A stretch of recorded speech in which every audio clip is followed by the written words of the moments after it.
Oh, hello everybody, and welcome to today's Sunday sermon, which happens to be the 6th Sunday in Ordinary Time. Today is the 8 Beatitudes that have been described in the Gospel. And you may know what they are. Blessed are those who are hungry, blessed are those who are poor, blessed are those who are persecuted, for the kingdom of heaven is yours, and so forth. There are 8 of them in all, and I won't go through the 8 of them.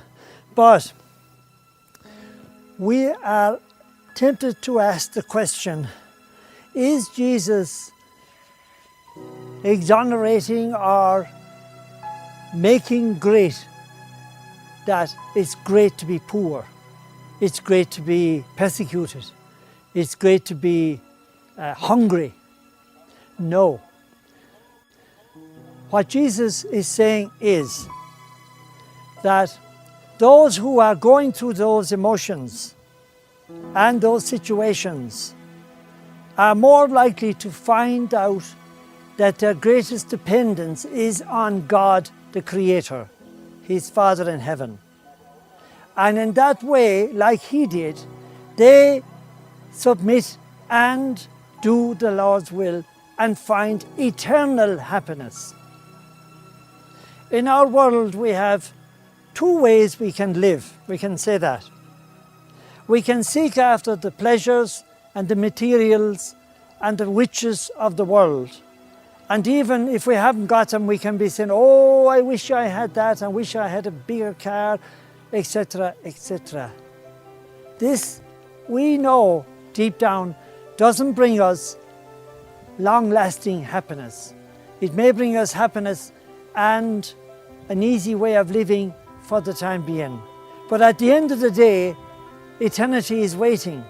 And how much are we ready for that when it comes? So the danger is with riches and with material possessions is that we tend to depend on them for our happiness. And indeed, work that is hard work, and we say, well, I'm not happy until I'm working hard.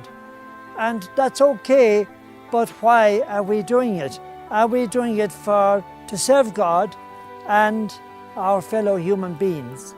Or are we doing it, oh, I want to make a bigger house, so I'll dig a bigger foundation and I'll work very hard making that, because that will bring me great happiness. This is not true, as we know. I have been in Africa for many, many years, and I have gone into houses which are very poor, built of mud and maybe straw on the roof. And you'll be offered a seat. For a seat, you'll be offered a piece of wood, or maybe a bucket turned upside down. And yet, in that lovely little house, you'll find great peace and happiness. And more so, I suspect, than you would in a very, very big house made of marble and beautifully and expensively put together. So material things do not bring eternal happiness. And that's another very important part of this sermon today. The eternal happiness that we can acquire by putting our confidence and the dependence on God alone. The eternal happiness is got when we rely totally, when we depend totally on God our Father, as Jesus did on the cross. And on the cross, He didn't die to wipe out poverty and injustices, etc., etc.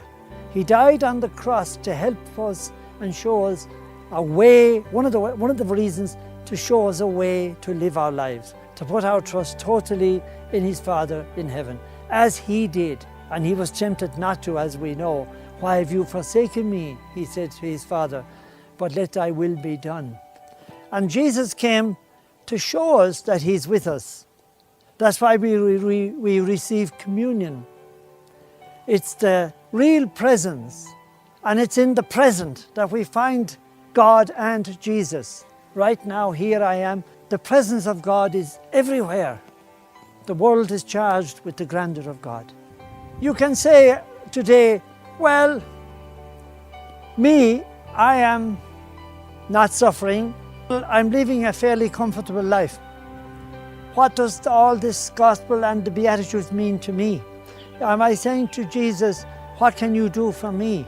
Because I don't have these sufferings and that. And Jesus is saying, not that you should look for suffering, but you should not sit on the fence and live without committing yourself to the Christian way of life, which will bring suffering. First of all, we must believe fully. You must put into practice. Live your life with the Lord, with the Father in heaven, who is with you in all these things, as we have just said. In our happiness and in our joy and in the way we respect and greet one another, especially those who are less better off than us, when we give them a warm greeting and make them feel that they are of value. This is putting into practice. This is not sitting on the fence.